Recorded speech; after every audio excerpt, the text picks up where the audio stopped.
오늘 우리에게 주시는 하나님의 말씀은 신약성경 요한일서 1장 1절로 4절까지 말씀입니다.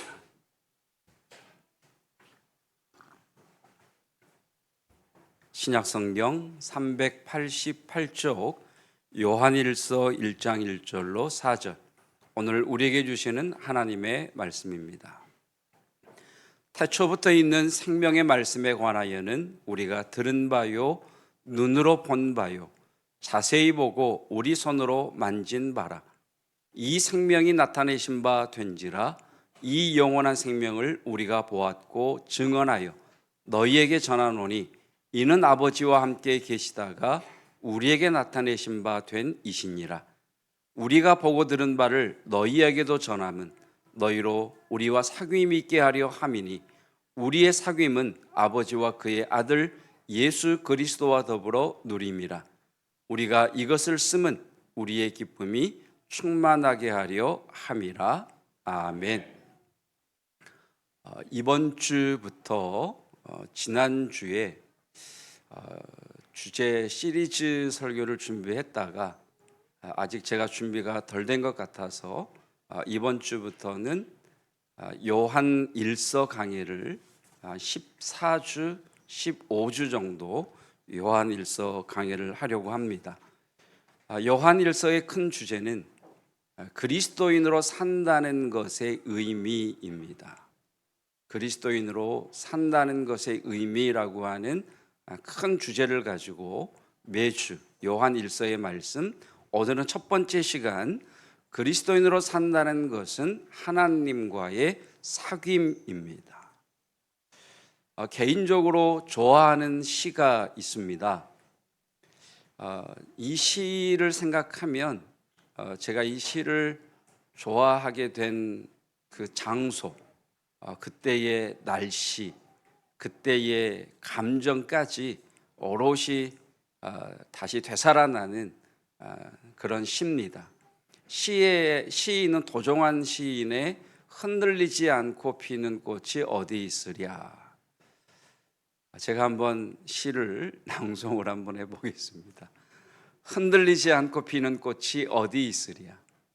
이 세상 그 어떤 아름다운 꽃들도 다 흔들리면서 피었나니, 흔들리면서 줄기를 곧게 세웠나니, 흔들리지 않고 가는 사랑이 어디 있으랴. 젖지 않고 피는 꽃이 어디 있으랴. 이 세상 그 어떤 빛나는 꽃들도 다 젖으며 피었나니, 바람과 비에 젖으며 꽃잎 따뜻하게 피웠나니, 젖지 않고 가는 삶이 어디 있으랴. 이 시에서 시인은 제게 이렇게 묻는 것 같습니다. 너 지금 흔들리고 있니? 지금 당신의 삶은 흔들리고 있으십니까? 어려움과 난관에 부딪혀 초조하니? 이렇게 물으면서 산다는 것은 다 흔들리는 거야, 이렇게 제게 말하는 것 같습니다. 32개월 군대 생활 중에 30개월을 배를 탔습니다. 배를 타다가 여러 경험이 있는데 역대급 태풍을 만난 적이 있습니다. 제 체감으로는 한 10m 정도 되는 그런 파도가 바다에 일면 뱃머리가 정말 영화의 장면처럼 뱃머리가 물속으로 확 들어갔다가 쫙 올라오고 들어갔다가 올라오는 그런 태풍을 만난 경험이 있습니다. 이렇게 군함조차도 항해할 수 없는 큰 태풍을 만나면 상부로부터 안전한 항구로 피하라고 하는 피항 명령이 내려옵니다. 태풍이 불 때 흔들리는 바다에 흔들리는 뱃길이 묶어두지는 않습니다. 흔들리는 바다에 흔들리는 뱃길이 묶어두면 서로 부딪혀 깨어지거나 서로 묶어놓은 이 배가 떠내려가서 침몰되기 때문에 흔들리는 바다에 흔들리는 뱃길이 절대 묶어놓지 않습니다. 태풍이 불면 흔들리는 바다에서 흔들리는 배가 안전할 수 있는 방법은 흔들리지 않는 항구에 붙어 있는 것이지. 그러니까 오늘 요한 일서는 흔들리는 세상에서 그리스도인은 어떻게 살아야 하는가, 흔들리는 세상 속에서 흔들리는 삶을 살아가는 그리스도인은 어떻게 살아가야 하는가에 대한 말씀이 요한 일서의 말씀입니다. 그래서 앞으로 요한 일서의 말씀을 여러분들이 묵상하시고 준비하실 때 이 흔들리는 세상에서 그리스도인으로 산다는 것은 어떻게 사는 것이지? 라는 묵상과 물음을 가지고 요한 일서를 함께 나누었으면 좋겠습니다. 자, 첫 번째, 요한 사도의 삶이 흔들리는 삶이었습니다. 요한이 예수님의 제자로 부름받았을 때의 나이를 대부분의 신학자들은 20대로 보고 있습니다. 20대 초반으로 보느냐, 20대 후반으로 보느냐, 아니면 20대 중반으로 보느냐, 여러 주장이 있습니다만 여튼 사도 요한이 예수님의 제자로 부름받았을 때의 나이를 20대로 보고 있습니다. 이게 무슨 말이냐? 예수님께서 십자가에 달려 죽으시고 부활하시고 하늘로 올라가셨을 때가 AD 30년경입니다. 그때의 사도 요한의 나이가 20대라는 말입니다. 그리고 지금 요한 일서를 기록하는 이때는 AD 90년 정도 됩니다. 그러니까 20대의 사도로 부름받은 사도 요한이 60년이 지난 AD 30년에 예수님이 돌아가셨으니까, 그리고 지금 AD 90년이니까 60년이 지났다. 다시 말하면 지금 사도 요한의 나이는 80대 중후반, 많으면 90대일 수도 있다라는 것이지요. 여러분, 60년 동안 얼마나 많은 것들이 사도 요한에게 일어났을까요? 이런 시도 있더라고요. 이게 시일까 싶은데 시인들은 이런 것도 시로 짓는가 봐요. 사라지는 것들의 목록이라고 하는 시가 있습니다. 다시 한번 시를 읽어드리겠습니다. 골목이 사라졌다. 골목 앞 라디오 수리점 사라지고 방범대원 딱딱이 소리 사라졌다. 가로등 옆 육교 사라지고 파출소 뒷길 구멍가게 사라졌다. 목화솜 타던 이불집 사라지고 서울 와서 늙은 수선솥집 목포댁 재봉틀 소리 사라졌다. 마당 깊은 집 사라지고 가파른 언덕길도 사라졌다. 돌아가는 삼각지 로타리가 사라졌다. 고전 음악실 르네상스 사라지고 술집 석굴암이 사라졌다. 귀거래 다방 사라지고 동시상영관 아카데미하우스 사라졌다. 문화책방 사라지고 굴레방딸이 사라졌다. 대한 뉴스 사라지고 형님 먼저 아우 먼저 광고도 사라졌다. 동의가 되시는 분들은 저보다 위 연배들이시고요, 뭔 말인가 하시는 분들은 젊은 분들이십니다. 제 연배의 위에 분들 무슨 말인지 아시겠죠? 다 사라졌습니다. 자, 여러분, 60년 동안 사도 요한에게서 사라진 건 뭐가 있을까요? 첫째, 사랑하는 사람들이 사라졌습니다. 사도 요한이 사랑했던 형 야고보 사도, 형 야고보 사도는 사도행전 12장을 보면 12사도 가운데 가장 먼저 순교를 당합니다. 형 야고보가 사라졌습니다. 이후에 형처럼 따르던 베드로는 로마 황제 네로 때에 순교를 했으니까 AD 60년경이 됩니다. 이 베드로도 30년 전에 사라졌습니다. 지금 80, 90의 나이가 된 사도 요한 주변에 사랑하는 사람들이 다 사라졌습니다. 함께 사랑을 나누었던 정든 사람들이 다 사라진 거죠. 두 번째, 예루살렘이 사라지고 예루살렘 성전이 사라지고 예루살렘 교회가 사라졌습니다. AD 70년에 로마 장군 티투스에 의해서 예루살렘이 멸망하고 예루살렘 성전이 완전히 무너져 버렸습니다. 예루살렘이 사라지고 예루살렘 성전이 사라지고 매주마다 예수 그리스도의 이름으로 함께 모여 예배를 드리던 예루살렘 교회가 사라져 버렸습니다. 함께 은혜를 나누었던 믿음의 지지들이 다 사라져 버렸습니다. 지금 사도 요한은 예루살렘으로부터 수백 킬로미터 떨어져 있는 오늘날 터키의 에페소 지역이라는 곳, 낯선 나라, 낯선 도시에 와서 살고 있습니다. 친구들과 함께 뛰어놀던 고향이 사라졌고 예수 그리스도와 함께 하나님 나라의 복음을 증거했던 모든 것들이 다 사라져 버렸습니다. 또 사라진 것이 있습니다.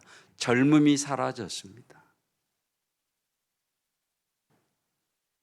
여기 남아있는 건 20대의 젊은 요한이 아니라 80, 90대의 노인 요한입니다. 젊음이 사라졌습니다. 이렇게 모든 것이 사라졌죠. 여러분, 마치 사도 요한의 삶이, 요한일서를 기록하는 때의 사도 요한의 삶이 모든 것이 다 사라져버린, 망망대해에서 흔들리고 요동치는 표류하는 배와 같지 않습니까? 모든 것이 사라져버렸죠. 자, 두 번째. 자, 그러면 이렇게 모든 것이 사라져버렸다면 사도 요한은 꺼져가는 불이어야 하는데, 요한일서의 말씀을 묵상해 보면 활활 솟구치는 불입니다. 그러니까 오늘 말씀의 요지는, 아니 꺼져가는 불이어야 할 사도 요한이 어떻게 활활 솟구치는 불의 삶을 살 수 있는가? 흔들리는 세상 속에서 흔들리는 요동치는 성도들이 무너져야 되는데 어떻게 흔들리는 세상 속에서 성도들은 활활 솟구치는 불로서 살아가는가 하는 것이 요한일서의 메시지입니다. 자, 이렇게 모든 것이 사라졌는데 사도 요한에게 사라지지 않은 것이 있습니다. 4절입니다. 자, 사도 요한은 이렇게 말씀을 기록합니다.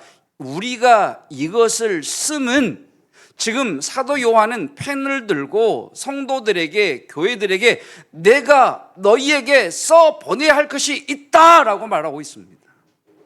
지금 사도 요한의 마음속에 활활 타오르는 솟구치는 불이 있는데 그 불을 내가 너희에게 쓰려고 한다라고 이야기를 합니다. 2절에서는 이것을 너희에게 증언하여 전할 것이 있다.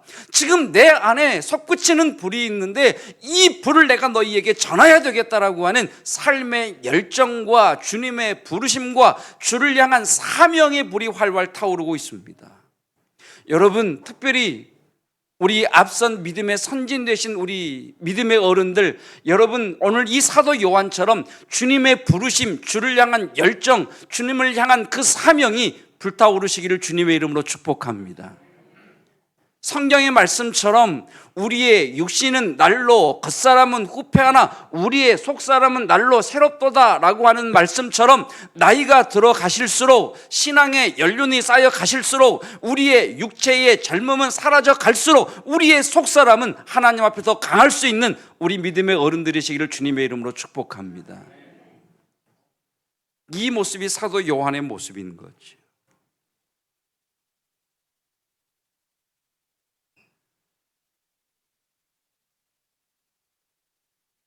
흔들리는 그러니까 지금 모닥불로 본다면 지금 사도 요한은 꺼져가는 그런 하늘거리는 불이 아니라 그 밑불이 타오르면서 확 솟구치는 불과 같은 모습을 우리가 볼 수 있게 됩니다. 자, 여러분, 그렇다면 다른 건 다 사라졌지만 사도 요한 안에 있는 주님의 부르심에 대한 열정, 삶의 목적에 대한 열정, 왜 살아가야 하는가에 대한 그 분명한 삶의 열정이 타오를 수 있는 근거는 무엇이었을까요? 그것은 흔들리지 않는 영원한 반석이신 하나님께 붙어 있었기 때문입니다. 이사야 26장 4절 함께 읽겠습니다.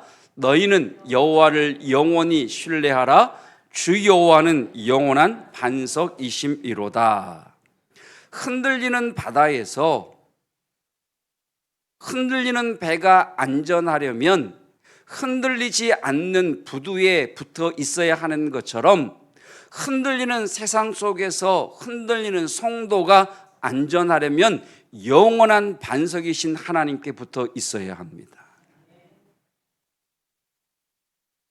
이것을 사도 요한은 하나님과의 사귐이라고 고백합니다. 3절입니다. 함께 읽겠습니다. 우리가 보고 들은 바를 너희에게도 전함은 너희로 우리와 사귐이 있게 하려 함이니 우리의 사귐은 아버지와 그의 아들 예수 그리스도와 더불어 누림이라. 흔들리지 아니하시는 영원한 하나님에게 붙어 있는 것, 이것을 사도 요한은 사귐, 하나님과의 사귐이라고 이야기를 합니다. 자, 세 번째 함께 읽겠습니다. 시작. 하나님과의 사귐이란 말씀을 묵상하는 것입니다. 다시 한번 시작. 하나님과의 사귐이란 말씀을 묵상하는 것입니다. 자, 하나둘 사라져가는 세상을 살아가는 성도들에게 여러분 아시는 것처럼 교회가 사라지고 오늘 함께 예배드렸던 믿음의 성도가 그 다음 주에 보이지 않고 오늘 주님 앞에 대표 기도를 드렸던 그 믿음의 성도가 그 다음 주에 노예로 잡혀가고 콜로세움 경기장에 사자들의 먹잇감으로 던져지는 그때에 성도들의 믿음이 흔들릴 때 그 성도들에게 사도 요한은 너희 안에 생명의 말씀이 있음을 기억하라 라고 말씀하십니다. 1절입니다. 태초에 있는 생명의 말씀, 너희 안에 태초부터 있는 생명의 말씀이 있다라는 거예요. 저와 여러분 안에 태초부터 있는 생명의 말씀이 있습니다. 창세기 1장 1절 다 같이 태초에 하나님이 천지를 창조하시니라. 태초에 하나님이 천지를 창조하시니라. 창세기 1장 1절을 기독교 신앙으로 들어가는 출입문이라고 이야기를 합니다. 그러니까 창세기 1장 1절 태초에 하나님이 천지를 창조하셨다는 이 말씀이 믿어지면 믿음 안으로 들어가는 겁니다. 이게 안 믿어지면 그 이후의 사건이 믿어지질 않는 거예요. 그래서 창세기 1장 1절을 기독교 신앙으로 들어가는 입구, 출입구라고 표현을 하고 있어요. 여러분, 사람들은요, 하나님께서 말씀으로 천지를 모든 만물을 창조하셨다라고 하면 믿지 못합니다. 아니, 산아 있어라 라고 했더니 산이 생겨더라, 이게 말이나 되냐 이렇게 이야기를 합니다. 제가 이 마이크에게 헤이 마이크 이리 와, 헤이 한다고 해서 마이크가 오는 게 아니잖아요. 아니, 아무것도 없는데 산아 있어라 라고 하는데 산이 생긴다, 말이 안 된다는 거예요. 진짜 말이 안 되죠. 그래서 믿음인 거죠. 여러분, 말 한마디로 사람의 인생을 좌우하는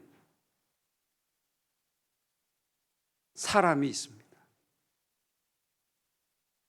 여러 사람이 있을 수 있겠지만 대표적인 사람이 판사입니다. 판사의 판결에 따라 어떤 이는 감옥에 갇히기도 하고 어떤 이는 자유의 몸이 되기도 합니다.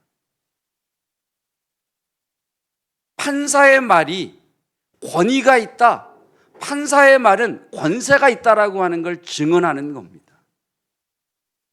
태초에 하나님이 말씀으로 천지를 창조하셨다라고 하는 것은 하나님에게 모든 것을 창조하시는 권세와 권위와 능력이 있다는 말씀입니다.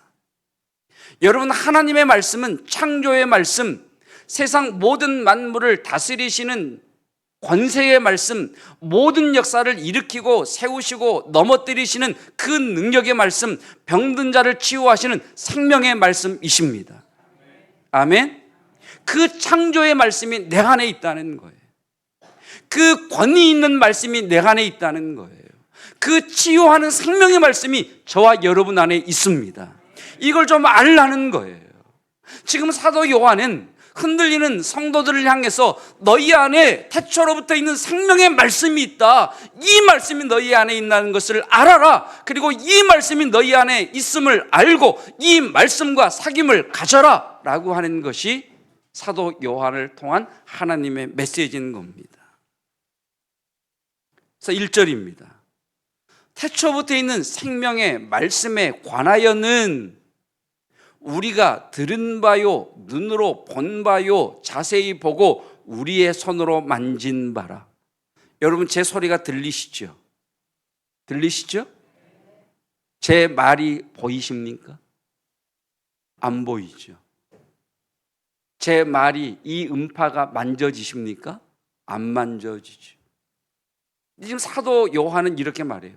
생명의 말씀에 대하여는 우리가 들었고 눈으로 보았고 눈으로 보았을 뿐만 아니라 자세히 살펴보았고 우리의 손으로 만진 바다라고 이야기를 합니다. 자, 따라해 보십시다.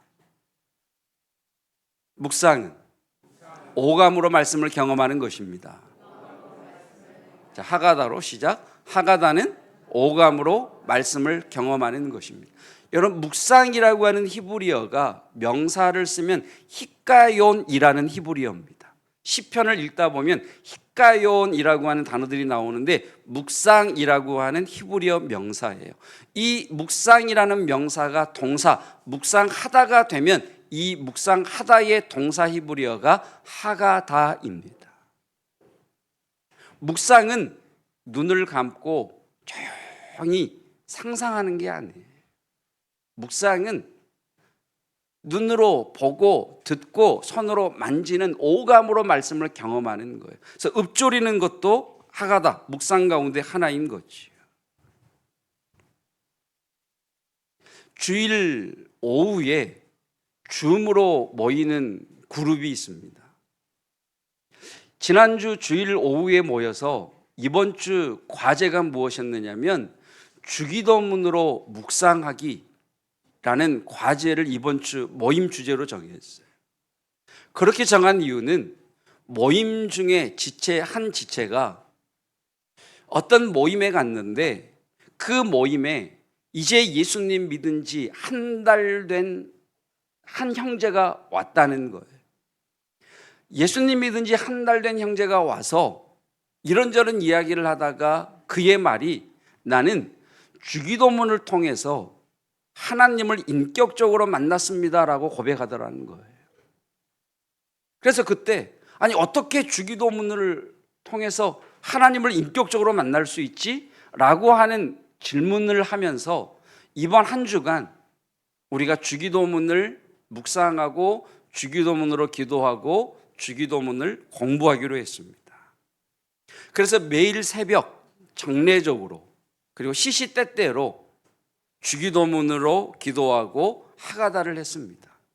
그러던 주중에 오늘 우리에게 일용할 양식을 주시고라고 하는 이 주기도문의 한 부분을 묵상하는데 이런 기도가 되어졌습니다. 하나님, 오늘 하루를 살아가는 영적인, 육적인, 심적인 모든 양식을 공급해 주시는 분은 하나님이십니다. 내게 필요한 것을 아시는 분은 하나님이십니다. 내가 원하는 것이 당장 이루어지지 않는 까닭은 하나님께서 내게 필요한 것, 내가 원하는 것이 아닌 내게 필요한 것을 주시기 위해서 지금 내가 원하는 것을 들어주지 않으시는 하나님이심을 내가 고백합니다. 더 좋은 것을 주시기 위하여 지금 이것을 주시지 않는 하나님이심을 내가 고백합니다. 이 고백이 되어지는 거예요. 그리고 우리로 시험에 들게 하지 마시고 악에서 구하옵소서 라고 하는 이 부분을 하가다 할 때에는 또 이런 고백이 나오는 거예요. 그래, 계획은 내가 세우지만 나의 걸음을 인도하시는 분은 하나님이시지. 내가 계획을 세우고 나아갈 때 나의 걸음을 인도하시는 분이 하나님이시라면 시험에 빠지지 않게 보호하시는 분이 하나님이실 터이고, 내가 자칫 실수하거나 잘못해서 시험에 빠지거나 악에 빠진다 할지라도 그래, 건져주실 분은 하나님이시지. 그래서 이런 고백이 나와서요. 따라해볼까요? 쫄지 말자, 놀라지 말자, 주저하지 말자.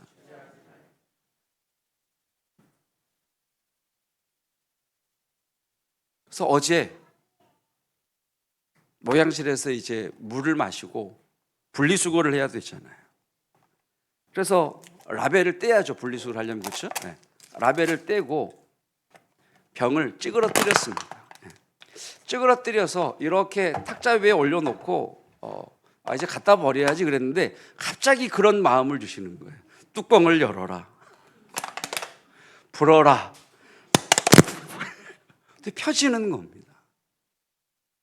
또 주시는 말씀. 인생이 쪼그라들었니?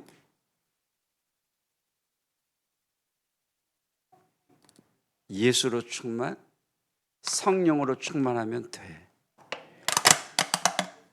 이게 제게는 들은 말씀을 눈으로 보고 손으로 만진 바 되고 자세히 바라본 오감으로 깨달은 하나님의 말씀이 되었습니다. 여러분, 생명의 말씀이 여러분과 함께 계십니다. 그러면서 이런 고백, 이런 찬양이 제 안에서 나왔습니다. 예수로, 예수로, 예수로 충만하네. 안 되네. 연습 때 됐는데. 예수로 충만, 예수로 충만. 여러분, 예수로 충만하시고 성령으로 충만하시기를 축복합니다. 쫄지 마십시오. 주님이 제게 이렇게 말씀하셨습니다. 간땡이가 쪼그라들었지. 너 그것 때문에 간이 지금 쪼그라들었지. 성령으로 충만하면 돼. 성령으로 충만하면 돼. 여러분, 예수로 성령으로 충만하시기를 주님의 이름으로 축복합니다. 그리고 우리의 시선이 주님을 향하면 되는 거예요. 말씀을 듣고 청각, 보고 시각, 만지고 촉각, 맛보고 미각, 냄새를 맡아보고 후각, 오감을 통해 하나님을 경험하시기를 주님의 이름으로 축복합니다. 자녀 형통 헌금 드리신 분들 계십니다. 최영근 청년, 최선 청년, 박민수 이슬, 박지한 유한, 박익수 강다솔, 홍하선, 홍하람, 홍하원, 그리고 김준모, 이정화 기도하겠습니다. 하나님, 같은 신앙을 전수하는 우리 왕림교회이기를 원합니다. 오늘 십자가를 전달했던 장로님의 신앙과 꼭 닮은 청년들이 일어나게 하여 주시어서 저들 가운데 교회의 기둥과 같은 일꾼들이 세워지게 하시고 장로님들이 세워지게 하여 주시옵소서. 하나님, 이곳에 예배한 우리의 자녀가 또 함께 예배하지 못하는 우리의 자녀가 주의 일에 동참하는 믿음으로 자녀 형통헌금을 아버지 앞에 드립니다. 주님, 우리 믿음의 어른들이 믿지 않는 남편을, 믿지 않는 자녀의 옷가지와 신발을 가지고 사진을 가지고 와서 기도하다가 그 가문이 구원받은 것처럼 하나님의 구원의 역사가 우리 가문에서 일어나게 하여 주시옵소서. 하나님, 흔들리는 세상 가운데 요동치지 아니하시는 반석이신 하나님과의 사귐이 있는 성도 되게 하옵시사.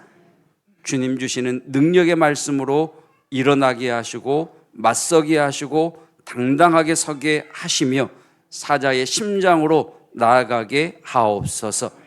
주님이 나의 삶의 주인이십니다. 내 삶은 주님의 주권 아래 있습니다. 믿음의 고백으로 10의 1조를 드립니다. 주님의 섭리와 간섭하심을 신뢰하며 감사의 예물과 성미와 선교, 건축, 여러 모양의 예물을 주님께 드립니다.